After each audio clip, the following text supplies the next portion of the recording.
All right, we get into football at 4. We'll talk some more NFL right here on the Sports Bash. Just last night, Week 9 was in the books. Dallas beats the Giants to reclaim solo possession of, not reclaim really, to continue claim of solo possession. 5-3, Philly 5-4, so just a half game separates them. But of course, Dallas wins the head-to-head. Giants have now lost 5 in a row, and that's how Week 9 of the NFL season ended.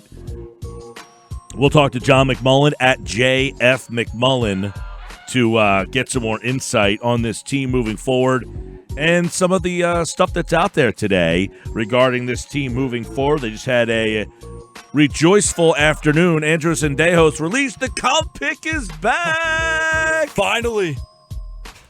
I'm sure a lot of the Twitter nerds out there are rejoicing about that possibility. Oh, yeah. Also, Jordan Matthews was in town. Did Johnny Airport find him at the airport? Is that how we got news? He did not report that. It was Jimmy Kempski, I think, that had that news at the top of the list. But let's go to John McMullen. Let's go to football at 4. Let's do it on the Sports Bash on 97.3 ESPN.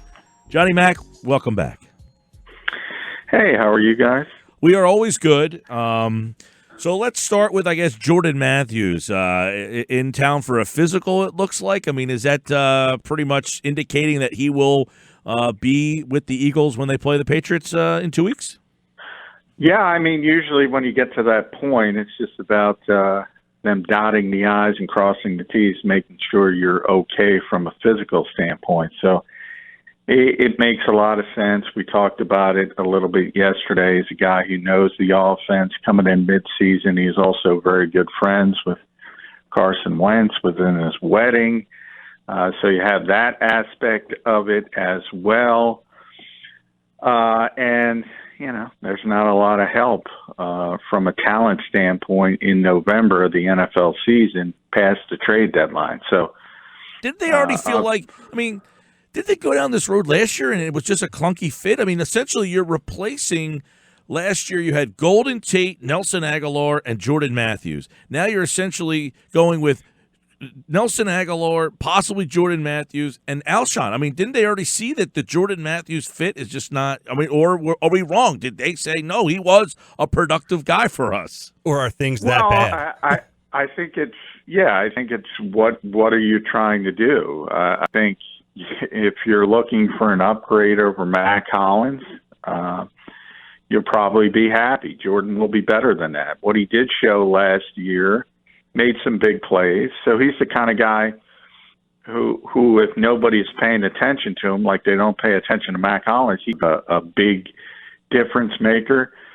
And I wrote about it today on 973ESPN.com. At that particular position, it's not going to be about Jordan Matthews. If they're going to be competent, the guys who are here have to play better. And by those guys, not Matt Collins, but everybody else. Alshon Jeffrey's got to play better. Nelson Aguilar's got to play better.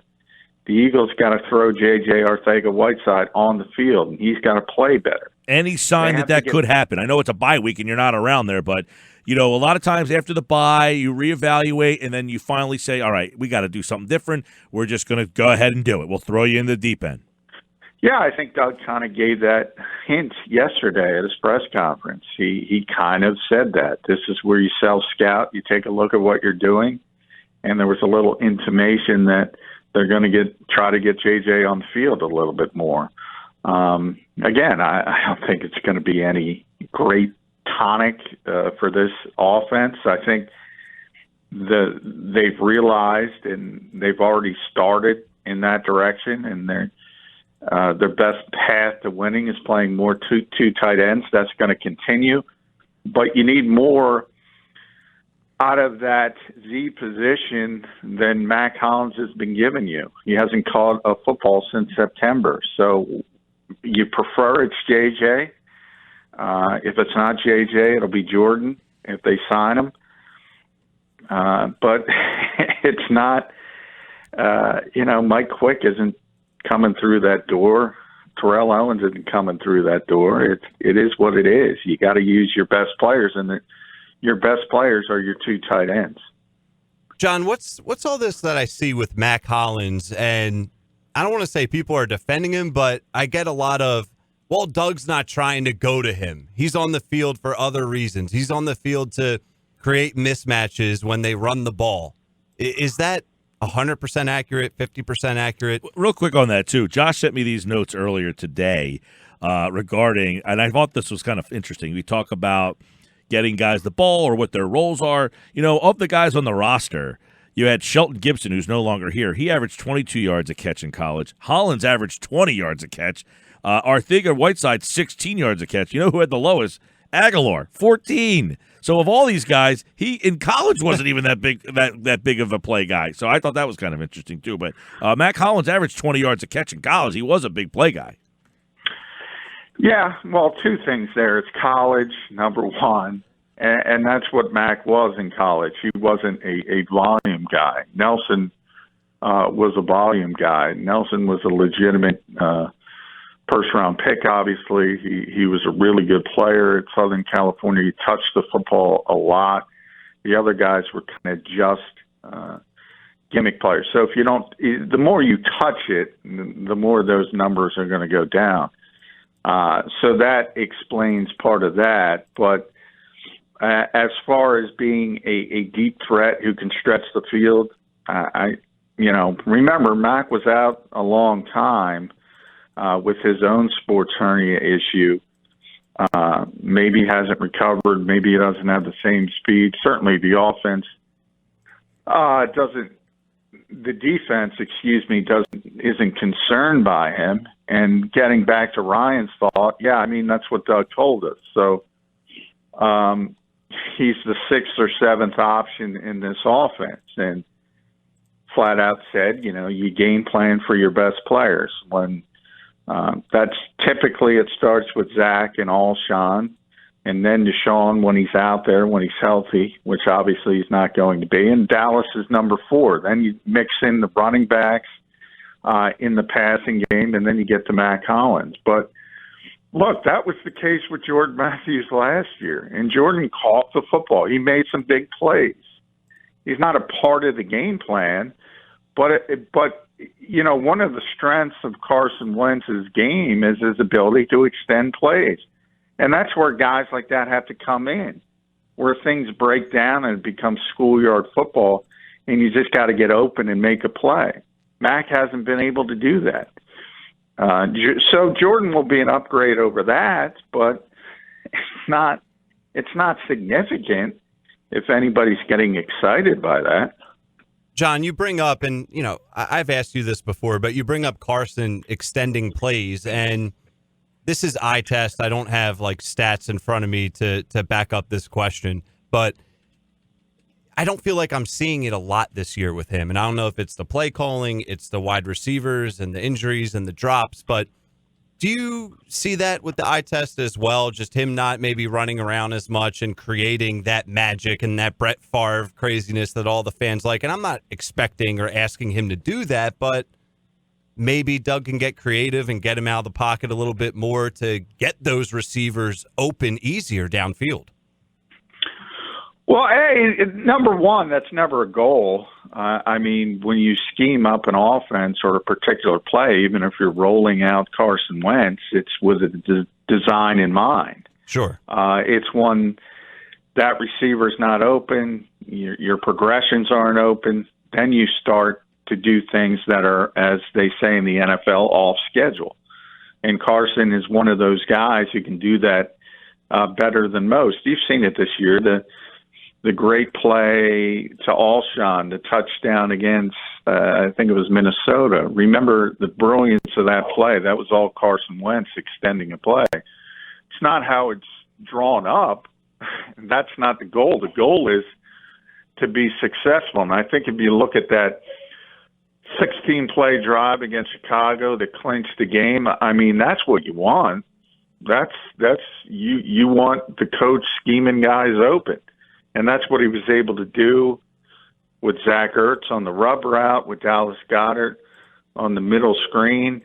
That's when you say, okay, that's good. That's good stuff. The extending plays, as you mentioned, that is like a Brett Favre. That is like and Aaron Rodgers thing and Russell Wilson and everybody who can do that type of thing, that's just gravy. You can't design that. I mean, that's when things break down. That's this guy just taking over. When you look at Wentz's numbers, just numerically, and kind of say, all right, he's having a pretty good season here, right? I'm not ripping the guy by any stretch of the imagination and saying, hey, he's playing pretty well. He's got, 2,000 passing yards at 9 games in, so he's just a game over, 15 touchdowns, 4 picks. I mean, those numbers are pretty good. Can you kind of put into perspective, though, where his numbers could be if he did not have the drops that he's having? I mean, does that really change the dynamic of how we might think of the way Wentz is playing?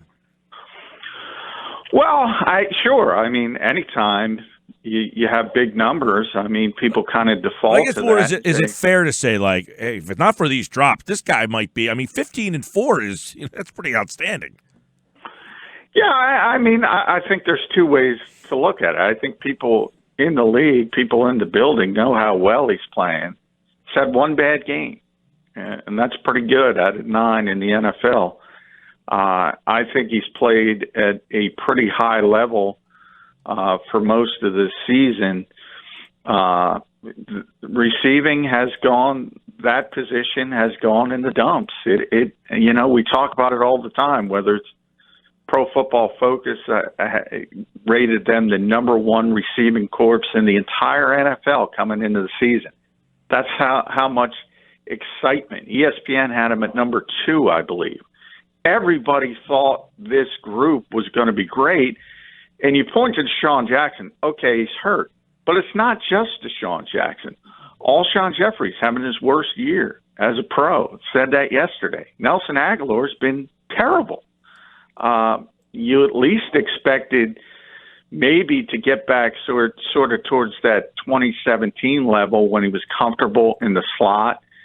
You remember back in the preseason, the game JJ had and that goofy rumor started about the Eagles trading Alshon Jeffrey. People were so excited about JJ Arcega-Whiteside. He's done nothing.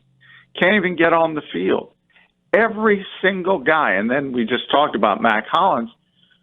When Howie Roseman on Cutdown Day talked to us, he explained, Mac was the 5th receiver at the time. He was not supposed to be ahead of JJ. And when you're the 5th receiver on an NFL team, and this is everywhere, your main job description is special teams. You're not expected to play. So that's the one guy you can say, he's just not an NFL-level starting receiver, but that's not supposed to be his role. So this whole thing from that particular position has gone off the rails, and it's got far more to do than just Deshaun Jackson. So that's why I say, if they want to get back, forget about greatness, if they want to get back to competency, it's got to come from inside the building. It's got to come from Alshon Jeffrey, Nelson Aguilar, and JJ Arcega-White. They got to get back to competency. Can they do that in the second half? If they can, I think they can be a playoff team.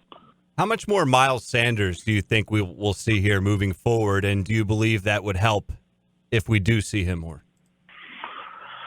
That depends on the game and the personality game. I've been pretty consistent. I think Jordan Howard is this team's best running back. I think they should be in the 18 to 22 carry range with Jordan Howard. They have been through this 2-game winning streak. I think you've seen how successful. And then you use Miles judiciously in the passing game. I don't think there's an issue at all from that perspective. In fact, I think they finally got the right mix in the backfield. And my bigger concern is Doug going back to Darren Sproles too much because he kind of defaults to him because he trusts him. I think they finally found the recipe in the backfield, and I'm more concerned about mixing Darren Sproles in. Yeah, and when I asked that, I agree with you. I was just asking, relating him to a weapon, because when he does see the field, he has been making big plays. I don't want him taking, rushing carries away from Jordan, but maybe Doug gets creative in, the passing game with Miles? Well, you got to be careful with that kind of stuff because it's all about mismatches.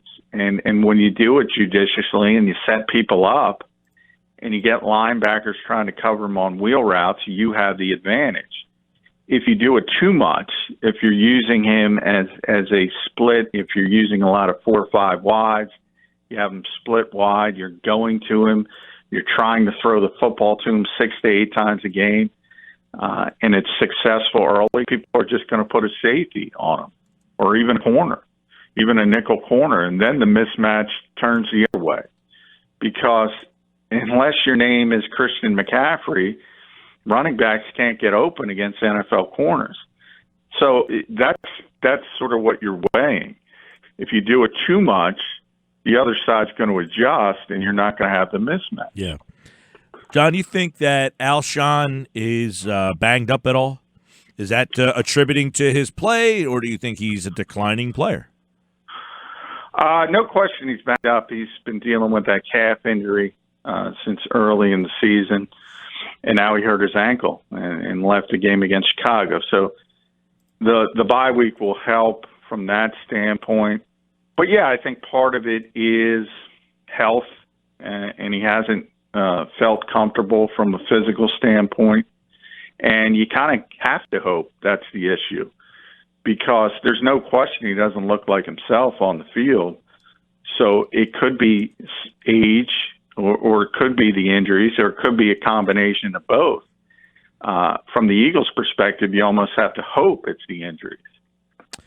Yeah, because he obviously doesn't look like the same guy. We were talking about him earlier, whether or not there could be some injury or something that he is having problems with that is, causing him to not be that player that we saw before. Now, I mean, I kind of say, look, he is getting open. He's just dropping passes. I mean, he's catching the ball. He's open at times. There's been times when he's open and dropping the ball. So I don't know if we're just kind of trying to manufacture stuff for Alshon's lack of production, but it obviously seems that he's not the same guy that he was. No, well, I mean, he dropped 3 balls against Chicago. I mean, it was terrible. And typically, as you said, he's open, and these are well-thrown balls. So you've gotten to that point. So whether the injury is affecting him that way and that he's uncomfortable on the field, it is strange. I mean, you go back to New Orleans, he had a big drop in the playoffs, but that's not been typical Alshon Jeffrey. He doesn't have a reputation for dropping football consistently. Right. So you do have to be a little wary of what's going on. And as I said, that's where I pointed at. I mean, the improvement has got to come from inside the building, and guys have to play better. That's just, and it starts with Alshon and Nelson, the veteran players. They just have to play better. John McMullen at JF McMullen Football at 4. Sendejo is cut. Now, he had been on the field early in the season more. His snaps went down big time, and he was down to 11 last week. So any other reason, that you can come up with, was he just not playing well? A lot of people like the comp pick stuff. Who takes his spot? Any reason why Sendejo's not here?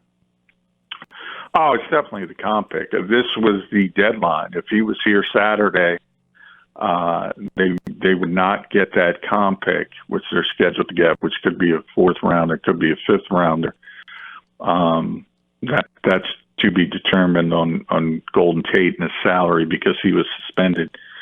But yeah, there's no other. I mean, that's the only reason he was released, because they wanted that comp pick.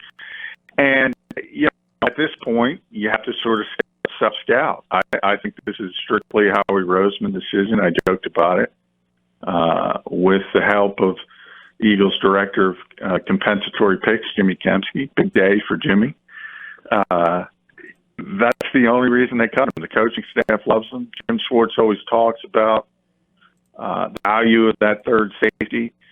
But they did kind of highlight it by getting some of the corners back. Avante, remember Ronald Darby, Jalen Mills back to 2 weeks consecutively before that. And last week against the Bears in dime, they used Rasul Douglas a little bit, 7 or 8 plays. And Andrew, as you mentioned, had a season low in snaps. So they kind of signaled they were going in that direction, and it could be just an indication of we've done our self-scout. We're not as good as we thought we were. That pick becomes more valuable because that's a 32-year-old guy who's not going to be back next year. So you went as long as you can go, and you let him go and get that pick. John, talk about Fletcher Cox and his reappearance here now for the past couple weeks. It looks like he is back to his old self, if not potentially better if he continues this type of play. So what does that do for the defense and Jim Schwartz and just everyone on that side of the ball? Because you see the difference from a mile away. Yeah, I mean, that's the Eagles' best player, and it's been that way for a while. Best pure football player on the Eagles is Fletcher Cox. And, you know, we talked a lot last week about Khalil Mack, and he's their Khalil Mack, and he's the guy who can wreck games, and he's the guy who can destroy offensive game plans. He wasn't healthy. He got hurt. It's a pretty significant injury. People didn't realize. In the playoffs against the Saints last year, had the surgery, essentially didn't have an all season, showed up a week before the season started and started playing. So in a lot of ways, early in the season was his preseason, and he's getting healthier and healthier. And really the last 2 weeks, you've kind of seen the old Fletcher Cox, and that's obviously good for the Philadelphia Eagles. All right, we know the Eagles have the bye this week, but plenty going on, as always, with this team. Jordan Matthews will keep an eye to see if he's in, or do they go out and do something crazy this week? And, you know, by the way, real quick, on the Avery kid, do they expand his role, or is that just, you know, was he a kind of a one-trick guy, and, hey, he just happened to take advantage of his one play in the sun? No, I think you're going to see him mix in a little bit more. The Eagles like him as a situational pass rusher, and they've had some trouble creating consistent pressure off the edges, and that's what they think he is, an edge rusher. So the more he's here, I think the more he'll get involved. And you see he's pretty explosive. So that's why he's here, to be a situational pass rusher, and I think that increases as we get later in the season. All right, more from John, of course, all week. Football at 4. We will take a look at the NFL and everything going on with the Birds during the bye week here on the Sports Bash. Thanks, pal. Thank you, guys. And John McMullen, like all guests, appeared via the Boardwalk Honda Hotline. He'll be back for Football at 4 tomorrow.